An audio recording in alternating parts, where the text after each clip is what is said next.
தெய்வம் நீ என்று உணர் யூடியூப் சேனல் உங்களை அன்புடன் வரவேற்கிறது.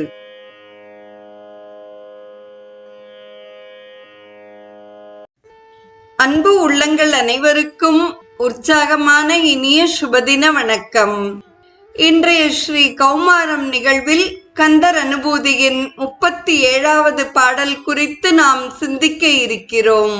முதலில் நாம் பாடலை அனுபவிப்போம். கிரிவாய் விடு விக்கிரமவேல் இறையோன் பரிவாரம் என்னும் பதமே வலையே புரிவாய் மனனே அறிவாய் அடியோடும் அகந்தையே என்பதாகும். தொடர்வது இப்பாடலின் பதவுரை. மனனே, ஏ மனமே, கிரி வாய்விடு, கிரௌஞ்சமலையின் மீது அது தொலைப்படுமாறு விடுத்த விக்கிரமவேல் இறையோன், மிக்க வலிமை உடைய வேற்பரமனுடைய பரிவாரம் எனும் அடியார்களின் திருக்கூட்டத்தை சேர்ந்தவன் என்ற பதம் மேவலையே புரிவாய். பதவியை அடைவதையே நீ விரும்புவாயாக. அகந்தையை, நான் என்னும் அகங்காரத்தின் கொடியை பொறையாம் அறிவால், பொறுமையாகிய ஞான வாளால் அடியோடு அறிவாய், வேருடன் அறிந்து தள்ளுவாயாக என்று அமைகிறது. ஏ மனமே, கிரௌஞ்ச மலை மீது அது பிளக்குமாறு செலுத்திய வலிமை மிக்க வேலை ஏந்திய முருகப்பெருமானுடைய அடியவரது கூட்டத்துள் ஒருவனாகும் பதவியை பெறுவதையே நீ விரும்புவாயாக. நான் என்னும் அகங்கார கொடியை பொறுமையாகிய ஞான வாளால் அடியுடன் அறுத்தெறிந்து நீக்குவாயாக என்பது இப்பாடலின் சுருக்கமான பொருளாக அமைகிறது. தொடர்ந்து நாம் இப்பாடலின் விரிவான பொருளை சிந்திப்போம். கந்தர் அனுபூதியாகிய இந்த மந்திர நூலில் 3 பாடல்களை மனத்தை முன்னிலையாக்கி பாடியுள்ளார். 7வது பாடல், 14வது பாடல், 37வது பாடல் ஆகிய 3ம் மனத்தை முன்னிலையாக கொண்டுள்ளது. முதலில் வரும் சொற்றொடர் கிரி வாய்விடு விக்கிரமவேல் இறையோன் என்பதாகும். மலை வடிவாயிருந்து இமையவருக்கும் இருடியருக்கும் இடுக்கண் பல புரிந்து வந்த கிரௌஞ்சம் என்ற அரக்கனை முருகவேல் வேலினால் பிளந்து அழித்தருளினார். மாயையை அழித்தார் என்பது ஆழ்ந்த பொருள். இறையோன் என்பது எங்கும் நிறைந்தவன் என்ற பொருளில் வருகிறது. வேல் இறையோன் என்றதனால் உயிர்களை பேரின்பமடைய செய்கின்றவன் என்று பொருள். தொடரும் சொற்றொடர் பரிவாரம் எனும் பதம் மேவலையே புரிவாய் என்பதாகும். பரிவாரம் எனும் பதம் முருகனுடைய அடியார் என்பது ஒரு சிறந்த பதம். அது கிடைத்தற்கு அரியது.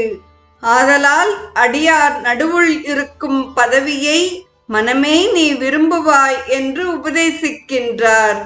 அடியேன் உன் அடியார் நடுவுள் இருக்கும் அருளை புரிவாய் என்று திருவாசகத்தில் மணிவாசகப் பெருமான் கூறுகிறார்.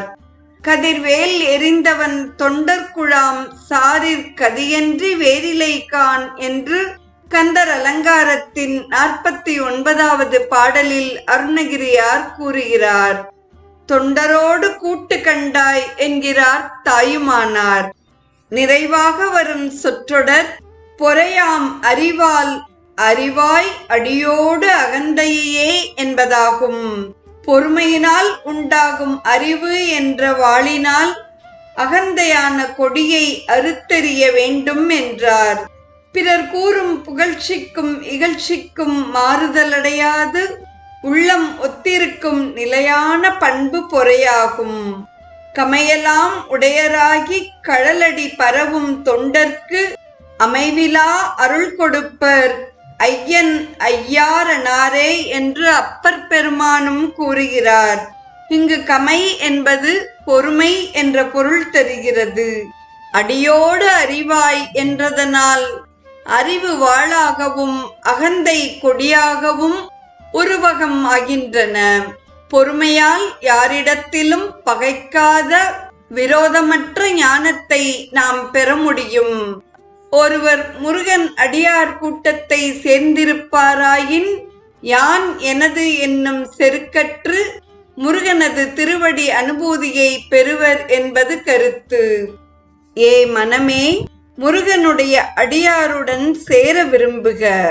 அகந்தையை பொறுமையால் அறிந்து எரிக என்பதே இப்பாடல் நமக்கு உணர்த்தும் ஆழ்ந்த பொருளாகும். நாளைய நிகழ்வில் கந்தர் அனுபூதியின் 38வது பாடலை நாம் அனுபவிப்போம். இன்றைய ஸ்ரீ கௌமாரம் நிகழ்வில் கந்தர் அனுபூதியின் 37வது பாடலையும் அதற்கான பொருளையும் செவிமடுத்த அத்துணை நல்ல உள்ளங்களுக்கும் நெஞ்சார்ந்த நன்றி.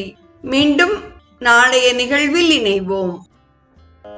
தெய்வம் நீ என்று உணர் யூடியூப் சேனலை கேட்டு மகிழ்ந்த நீங்கள் உங்கள் நட்பு வட்டத்திற்கும் பகிர்ந்து தொடர்ந்து உங்களது நல்ல ஆதரவினை சப்ஸ்கிரைப் செய்து வழங்குமாறு அன்புடன் வேண்டுவது உங்கள் அன்பின் விசாலம்.